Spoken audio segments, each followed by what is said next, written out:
అప్పుల్లోనూ కమిషన్ల కక్కుర్తి. భారీగా రుణాలు తెస్తున్న ఏపీ ప్రభుత్వం.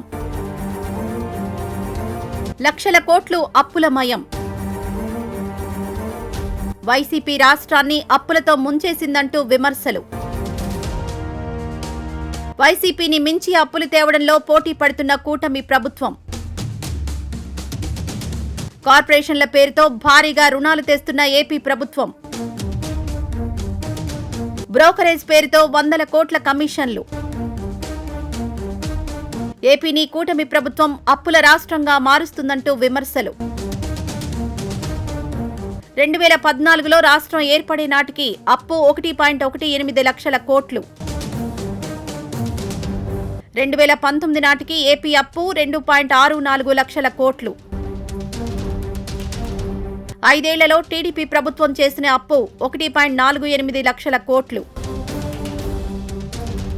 2019లో ప్రారంభ అప్పు 2.64 లక్షల కోట్లు.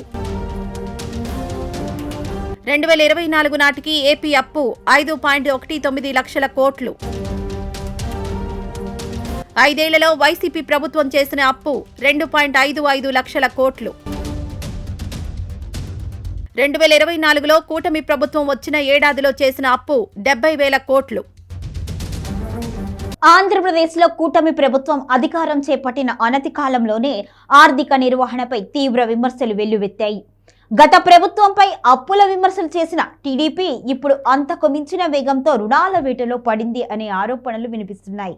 కేవలం అప్పులు చేయటమే కాకుండా అందులోనూ కమిషన్ల కోసం అధిక వడ్డీలకు ప్రైవేటు వ్యక్తుల నుంచి రుణాలు సేకరిస్తున్నారు అనే అంశం రాజకీయ దుమారం రేపుతోంది. రాష్ట్ర కన్సాలిడేటెడ్ ఫండ్ను ప్రైవేటు వ్యక్తులు అప్పుల గ్యారంటీగా చూపించడం రాజ్యాంగ విరుద్ధము అని విపక్షాలు మండిపడుతున్నాయి. ప్రజాధనం బ్రోకరేజ్ రూపంలో పక్కదారి పడుతోంది అని, రాష్ట్రం ఆర్థికంగా పతనం దిశగా వెళుతోంది అని వైఎస్ఆర్సీపీ ఎంపీ మిథున్ రెడ్డి చేసిన ఆరోపణలు ఇప్పుడు రాష్ట్ర వ్యాప్తంగా చర్చనీయాంశంగా మారాయి. గత వైఎస్ఆర్సీపీ ప్రభుత్వ 5 ఏళ్ల పాలనలో అప్పుల వృద్ధి రేటు 13.5% ఉంటే కూటమి ప్రభుత్వం వచ్చిన కొద్ది నెలల్లోనే అది ఏకంగా 22% చేరడం విస్మయానికి గురిచేస్తోంది. ఇది దేశంలోనే అత్యధిక వృద్ధి రేటు కావడం గమనార్హం. గత ప్రభుత్వం 5 ఏళ్లలో 3,32,000 కోట్ల అప్పు చేస్తే ప్రస్తుత ప్రభుత్వం విచ్చలవిడిగా రుణాలు తీసుకుంటూ రాష్ట్రాన్ని అప్పుల కుప్పగా మారుస్తోందని విపక్షం ఆరోపిస్తోంది. సంక్షేమం పేరుతో చేస్తున్న ఈ అప్పులు చివరకు రాష్ట్ర భవిష్యత్తును తాకట్టు పెడుతున్నారనే విమర్శలను ప్రభుత్వం ఎదుర్కొంటోంది. ప్రభుత్వ రంగ బ్యాంకులు కేవలం 6%కే రుణాలిచ్చేందుకు సిద్ధంగా ఉన్న చంద్రబాబు ప్రభుత్వం మాత్రం ప్రైవేటు వ్యక్తుల నుంచి 9.3% అధిక వడ్డీకి నిధులు సమీకరిస్తోందనే విమర్శలున్నాయి.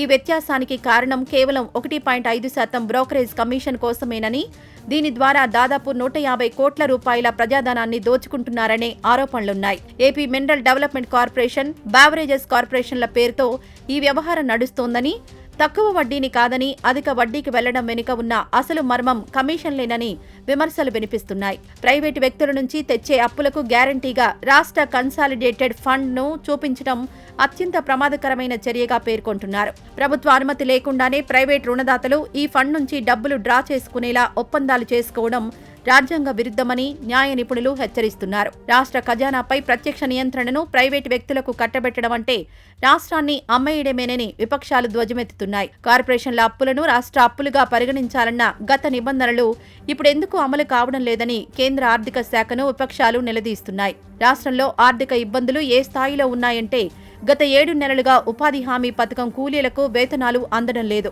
ఒకవైపు 100 కోట్ల కమిషన్ల దందా సాగుతుంటే మరోవైపు రెక్కాడితే గాని డొక్కాడని నిరుపేద కూలీలకు మాత్రం పైసలు విదిలించడం లేదని విమర్శలొస్తున్నాయి. రాష్ట్ర ఖజానాలో డబ్బుల్లేవా లేక కేటాయింపులో ప్రాధాన్యతలు మారాయా అనే ప్రశ్నలు తలెత్తుతున్నాయి. ఆర్థిక వనరుల సమీకరణ పేరుతో ప్రభుత్వ ఆస్తులను ప్రైవేటు పరం చేసేందుకు కూటమి ప్రభుత్వం పావులు కదుపుతోంది. గత ప్రభుత్వ హయాంలో నిర్మించిన మెడికల్ కాలేజీలను పీపీపీ పద్ధతిలో ప్రైవేటు వ్యక్తులకు కట్టబెట్టడాన్ని ప్రజలు వ్యతిరేకిస్తున్నారు. అలాగే లాభాల్లో ఉన్న విశాఖ స్టీల్ ప్లాంట్ను ప్రైవేటీకరించే ప్రయత్నాలను అడ్డుకుంటామని విపక్షం హెచ్చరిస్తోంది.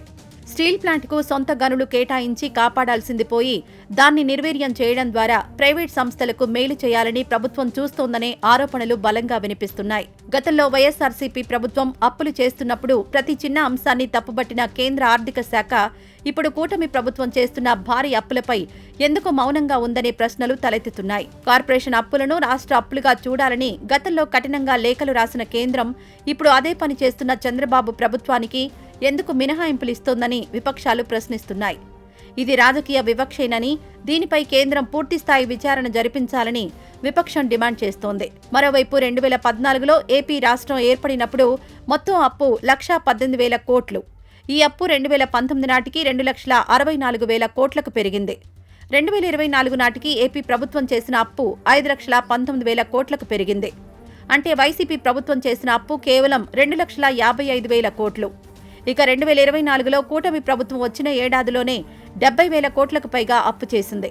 ఈ క్రమంలో టీడీపీ వైసీపీని మించి అప్పులు చేస్తోందనే ప్రచారం జరుగుతోంది. పైకి బిల్డప్ ఇస్తూ అప్పు చేసి పప్పుకూడు అనేలా రాష్ట్ర పరిస్థితిని చంద్రబాబు తయారు చేశారని ప్రజలు అనుకుంటున్నారు.